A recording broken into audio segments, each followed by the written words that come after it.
Welcome back to Steelers Nation Radio. I'm Dale Lolley, the Steelers Radio Network and DK Pittsburgh Sports, here today with Matt Williamson and Craig Wolfley, also of SNR and the Steelers Radio Network. And, of course, Wolf, sideliner, intrepid sideline reporter. You'll be on the sidelines this weekend. Or fat guy at large, whatever. And, of course, Matt has his Locked On podcast that is listened to by thousands across the country every day. Recording that after this.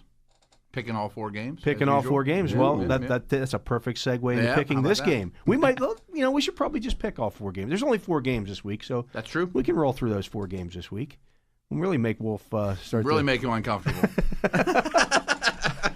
I can see the little question marks forming above his head now. So let's do that. We'll pick all 4 games. So we'll take them here. We'll start with the Saturday games. The afternoon game, you have the Atlanta Falcons going into Philadelphia, the top seed in the NFC. And this is the first time since they've gone with this playoff format that the top seed in one of the conferences in their opening game has been an underdog. Warranted, Wolf? Well, I would guess so because, I've long felt, everybody knows. I mean, you can't be in the run, really, unless you got a franchise quarterback.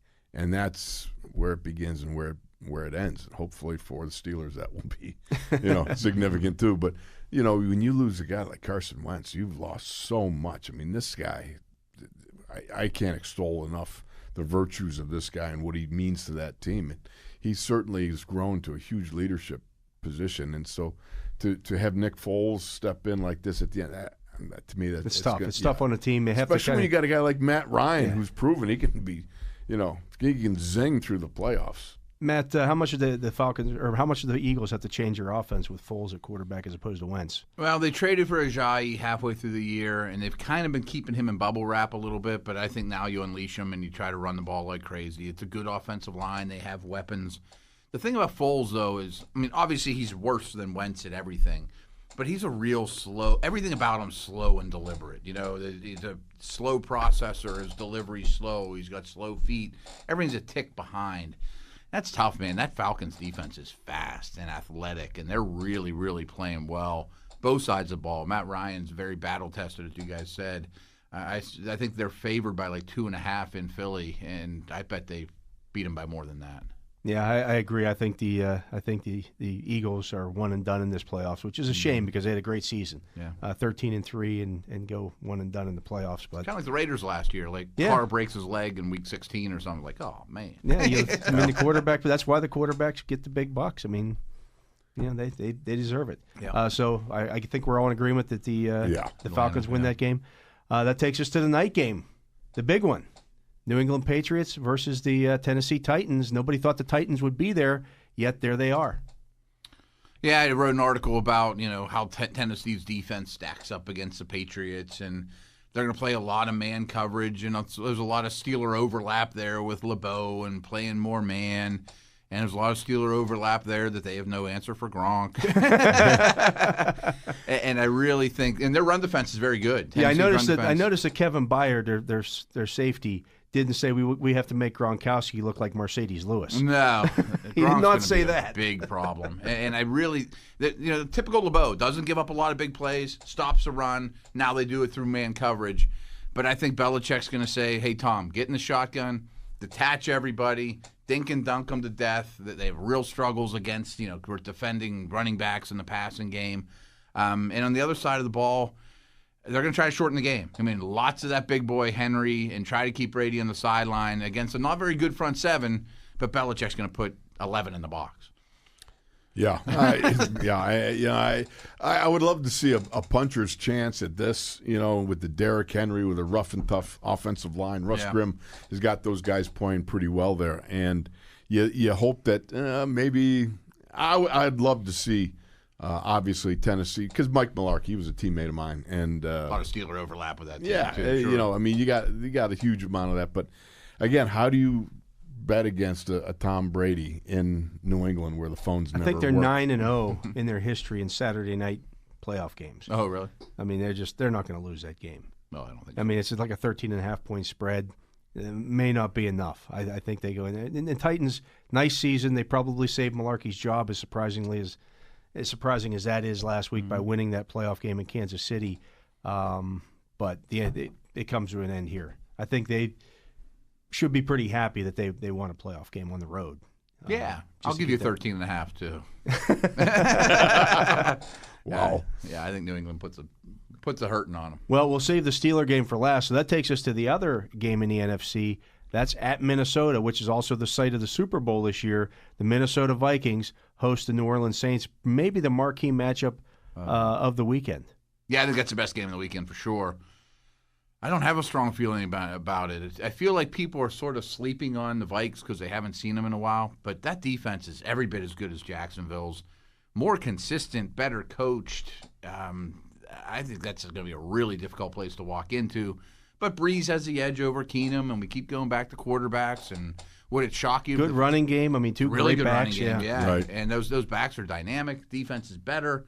I'm still taking the Vikes, but it wouldn't shock me at all if Breeze, Ryan, Brady, Ben are your final four quarterbacks. Yeah, the four most experienced guys coming into the playoffs are your last four guys standing. Yeah, it wouldn't shock me at all. It's hard to bet against Drew Brees, but especially with a Case Keenum. But you love when you get that mojo rolling. They got some mojo going, and playing at home up there. That's got to be worth something. So you guys both like the Vikings. I like the Saints in this game. I think the NFC Championship game will be in New Orleans next week.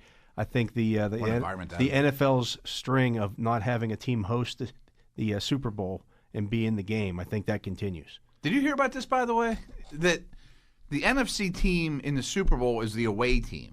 So let's say that the Steelers are playing the Vikes. They get to use the Vikings facilities. That's what they're saying. And their locker room and the stadium and all that. So there's been a lot of talk. Are they going to change that? Are the Vikes going to have to use the visiting locker room if they go? Well, I think if that's the agreement, that's the agreement. I know. I can't change it up now just because the team's in there, right? Hopefully that's something we're talking about in 2 weeks. Well, if you have some experience going to the wrong locker room. Right? Oh, yeah. Sure did that first time I was up in Minnesota, as it was, walked into the Metro dump, and I went into the visiting team's locker room the way I always did. And hey, guys, how you doing? That's right.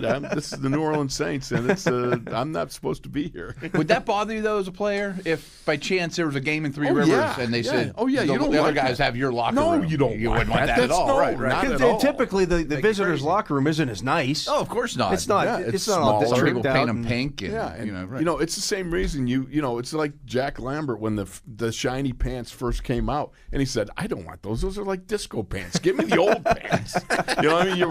You're comfortable in your own element. You know, and stuff in your locker. You don't want to move out. And you got pictures of your family and kids. You're not going to leave that there for some heathen guy to come in from another especially when you're playing against them. Yeah, I know. And what other foul things are they going to do in there while you're not paying attention? No kidding.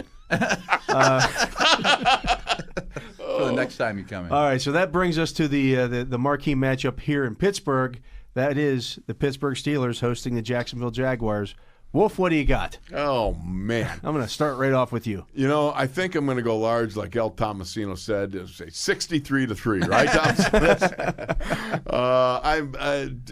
The suspicious nature of offensive linemen creeps in, and so I'm going to have to wither it down to, given the elements and everything else, I'm thinking more along the lines of 28 to 14, and just make it very antiseptic. I think the Steelers come out, and I think Lev Bell has a good game. And Ben, here's the whole thing about it.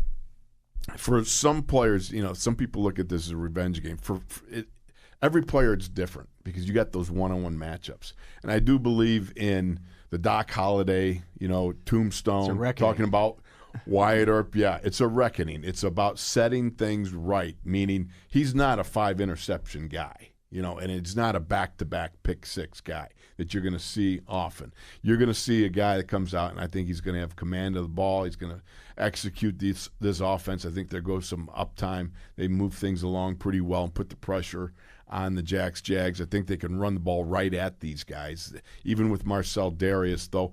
I love the quote by Dave DeCastro when he said, what about Marcel Darius coming? He goes, I find that appalling. He said, that should be a law against being able to bring in a guy like Marcel Darius on a defensive front that's already voracious enough as it is. But I think that you can run the ball on these guys. I think you can go after them, and I look at a nice 28-14. Matt, what you got? It's Steelers 31-10. I'm having a hard time envisioning the Jags staying around in this environment. Maybe I'm being really optimistic, but I think the Steelers get up early and then it's over. And in the second half, it's just, having your way with them, running the ball, and Jags not wanting to be here anymore. Well, I can see that happening. I have it a little bit closer. I have it 23-13. Jacksonville's red zone defense has been very good this year. Only 28 trips allowed inside the red zone this season. They only allowed 11 touchdowns and 28 trips. That's big. That was a big factor in the first game. That's really good, too. yeah. And the Steelers were 0 for 3 the first time. I watched that one sequence. They had it down, I think, to the 2. I watched it again last night.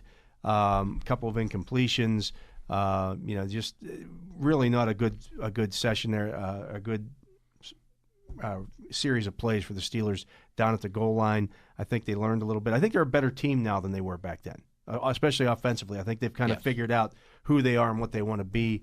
But I think the Jags do get some stops in the red zone, and the Steelers have to kick some field goals. Chris Boswell, by the way, never missed a playoff field goal. 15 for 15. His next field goal ties Jeff Reed for the most field goals in team history in the postseason. He's also first.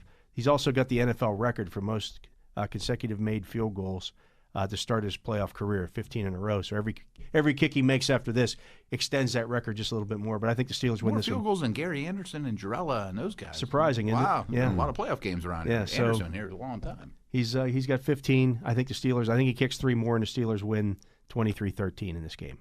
But that's what we got this weekend.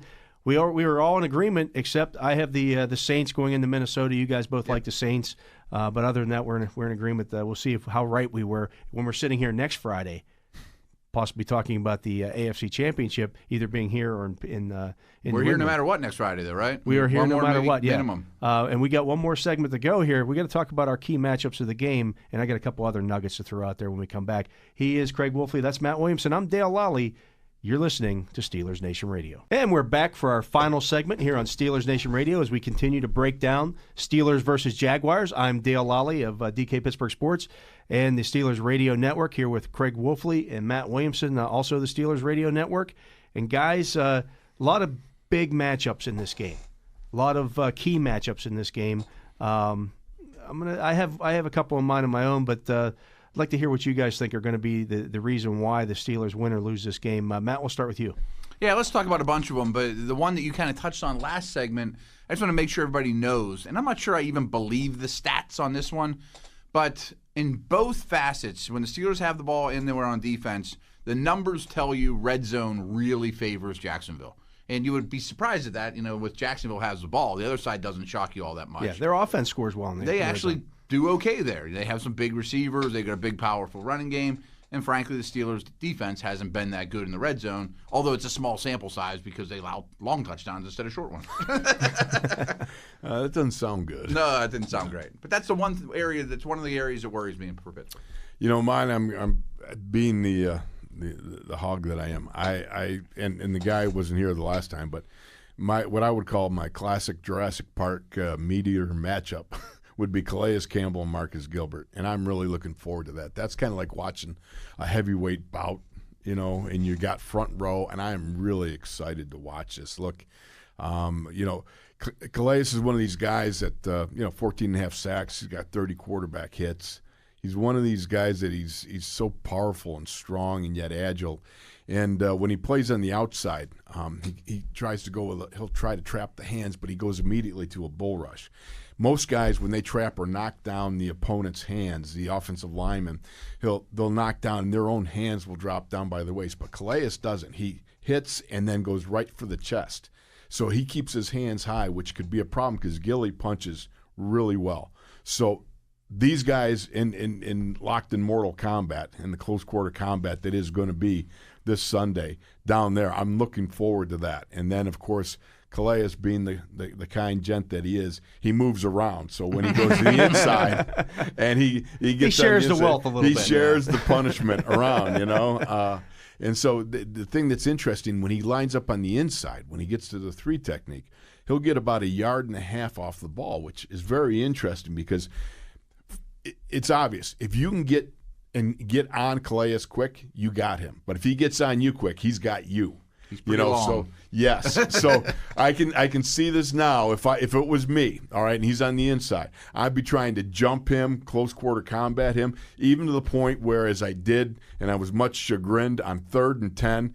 I was offsides, and when I tried to come to the sidelines, and Chuck Noll said to me, "How are you offsides on 3rd and 10?" And he like, "Well, it's a long story, Chuck. I'm trying to get a little bit of a jump." Yeah, you're trying, but that's what he's capable of doing. He'll get off the ball and he'll come flying at you with his flying Coco headbutt. And if you're not well sunk and grounded, he's going to take you for a ride. But what he'll do is, and he'll make it look just the same, he'll come right at you, and then all of a sudden he'll quick swim you. So if you sit low and hunker down, dog, and prepare to take on the charge of this 6'8", 310-pound behemoth, he's going to swim you real quick. And that is where you've got to make sure, if he's going to swim, better swim to the inside, if I know I got my center there. And if it's away, you better sit to the inside and be ready to take away the bull rush. But if you see that arm coming up, you better punch like crazy and be ready to move. He's that capable. So you're saying you have to attack him. Don't be the attackee, be the attacker. Yeah. But you've got to do it in a timely fashion, because if you misfire, if you get head heavy and too quick, he'll eat you alive. Yeah, he's a big part of their defense. They spent $17.5 million in cap space just on him alone this year, spending $50.7 million on their top 5 defensive linemen. Get their money's worth. Yeah, and they've gotten their money. Nobody can say it was. I'm not going to say it's a bargain, but they've gotten their money's worth out of those guys. I went to one guy, the cheap guy, the guy that doesn't cost anything, is Ndakwe. Yeah, the 3rd-round pick last year. And he's a really, really talented player. I was trying to run this by you, Wolf, though. I think he's much more of a speed guy. Oh, yeah. And I think Villanueva handles that better than Power. The thing, yes, I would agree in this one sense. What he does and what he's got a great move. I was just watching this yesterday on film. He'll line up outside Big Al or any tackle, and he'll rush at a 45-degree to about the deep hip of the setting offensive tackle, and he'll go 1, 2, 3, and you can count it. Left foot, left foot, and then he will spring upfield with an inside hand, leading with his right leg, try to swat to the outside to cut that arc. And, he'll make it look like he's come on a bull rush, and then suddenly he'll veer upfield and try to swat that arm and do that. Now, the interesting thing, and I didn't notice this, but Tunch did, and on the other side, what they'll do is they'll run a twist. So they'll collapse the pocket with this twist game.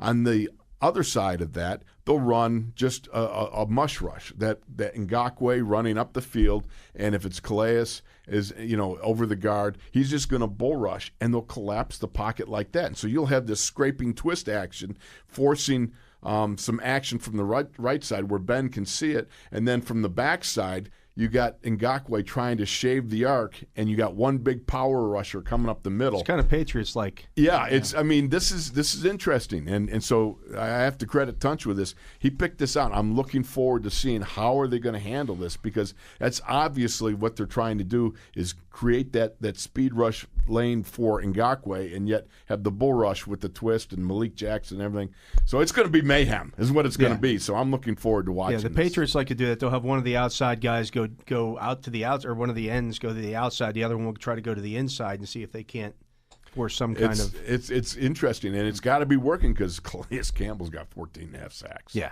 he's been a monster this year. Again, $50.7 million they've spent on that defensive line. The Steelers now, on the other hand, spending almost $40 million on their offensive line. So 2 very high-priced units, and both have plenty of Pro Bowl players, all-pro players.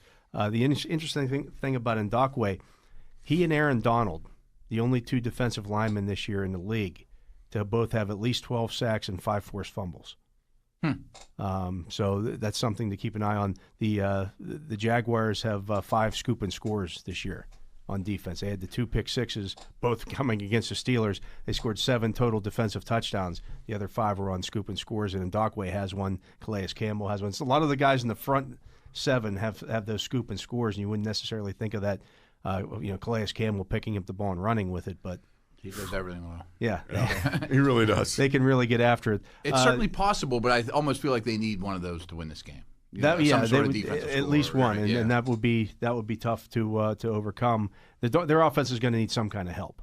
Yes, because even in that last game, as good as they as well as Jacksonville played overall, and you look at it, 232 yards rushing and everything that they did in that game, until they broke off that 90-yard run, their offense scored 10 points in that game. I mean, it was not anything close to a dominant offensive effort, despite the 232 rushing yards. You know, it's that same stat that you hear all the time. If you score on a return, punt return, kickoff return, interception return, or scoop and score, fumble, your chances of winning the game increase by 70%. Now you're talking about back-to-back pick sixes. Yeah, those are killers. Yeah, those are absolute killers. And certainly when you look at it, when Fournette is clipping along at about 3.3 yards a carry up until that fourth quarter, and then you got guys defensively, guys are trying to make things happen. Well, when you try to make things happen, you're playing outside the boundaries of the defense. Then you start leaving gaps, and I think that fourth quarter was all about guys trying to do too much rather than too little. Yeah, there's no doubt about it. The other thing to keep an eye on in this game, other than the Jalen Ramsey and versus Antonio Brown matchup, Aubrey Jones, their nose tackle, was involved in 2 of those interceptions where he got a hand up on the ball and knocked him down, or deflected a pass and it turned into an interception. So keep an eye on that. See if the Steelers can't try to do some things to keep his hands down, because the Jaguars did have some tip passes in that game, especially at the line of scrimmage, and that's always been one of the knocks on Blake Bortles. He gets a lot of passes tipped at the line of scrimmage. Ben Roethlisberger hasn't over the course of his career, but he did in that game, and Jones got his hands on 2 of them. You watch him; he is capable. It's funny because you look at him in his physique, and you go, well, I don't know. It didn't look like he doesn't look like some of the other guys. I mean, he's still a specimen, but the fact is, you watch him run, you go, wow, he can run. I mean, that dude can run for a big boy, a heavy hoofer. He gets it pretty good, and there's one sure way of getting their hands down, and it has to do with putting your helmet south of the border, because that brings all hands down. I will tell you that. So we'll have to see about that. Yeah, we'll see how that works. Campbell's never like in the J.J. Watt conversation, but he's a pterodactyl. I mean, I'm sure those long arms need to come down too. I mean, that's no doubt. Yeah, he can cover a lot of airspace. Yeah.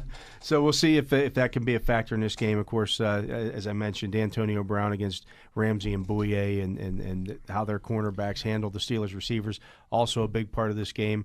And the Steelers defense against Leonard Fournette. They're chomping at the bit to get another shot at him. He was doing quite a bit of talking out there. These Jaguars have not been afraid to talk a lot on the football field, and I think the Steelers are pretty intent on kind of quieting some of that. We haven't heard a lot of everything that the Steelers have said this week about the Jaguars has been over the top nice. They're not trying to feed the bear or anything, and we keep hearing chatter coming out of Jacksonville. Oh, they wanted us, they're going to get us, all that kind of stuff. The Steelers want to do their talking on the field. We'll see if they can do that. If they don't, then you tip your hat to the Jaguars and say, hey, they were the better team this year. Well, one area, too, that we really have to give them credit for, too, is that linebacking core. I mean, when you got really Dalvin Smith and you got Miles Jack, I mean, that's some speed. Posluszny in his 11th year, he might not be as fast, and obviously you got tackles. I think Telvin's got 100 tackles or so, and Miles Jack is right around that marker, but Posluszny is down around 60. You think, you know what that is? That's just because those 2 young bucks are so fast. He can't get on the field. Puz can't get to the tackle before. They beat him to the ball, Yeah, but certainly that's a linebacking crew that is formidable. That whole front 7, that whole defensive 11 is really it's a special unit. It is, and I'm glad you brought that up because the defensive front is awesome and gets a lot of pub, and Campbell might win awards, and everyone talks about Ramsey, and the secondary is phenomenal, but don't overlook those linebackers. I mean, boy, can they run. Yeah, they sure can. Well, we'll see if all this comes to fruition. We've made our picks. We've talked about the game ad nauseum for the last, 3 weeks. It's finally time to tee it up, and Wolf will see you on the sidelines. Of course, people can hear you during the radio broadcast of the game. Matt and I will be breaking this game down on Monday, one way or the other. Of course, they can hear you do it as well on your show with Tunch on Monday morning. What time you guys start? 11, 10? 10 to 12. 10 to 12 Thanks on for listening. ESPN. I do listen. I'm not, I just turn it on and you're on. And Dale never misses it. When is that? I don't know. But so there'll be plenty to break down on Monday in the aftermath of this game. And, of course, if all of our picks are right, there'll be a big AFC championship game to talk about next week as well. For Craig Wolfley, for Matt Williamson, I'm Dale Lolley. Thanks for listening to Steelers Nation Radio.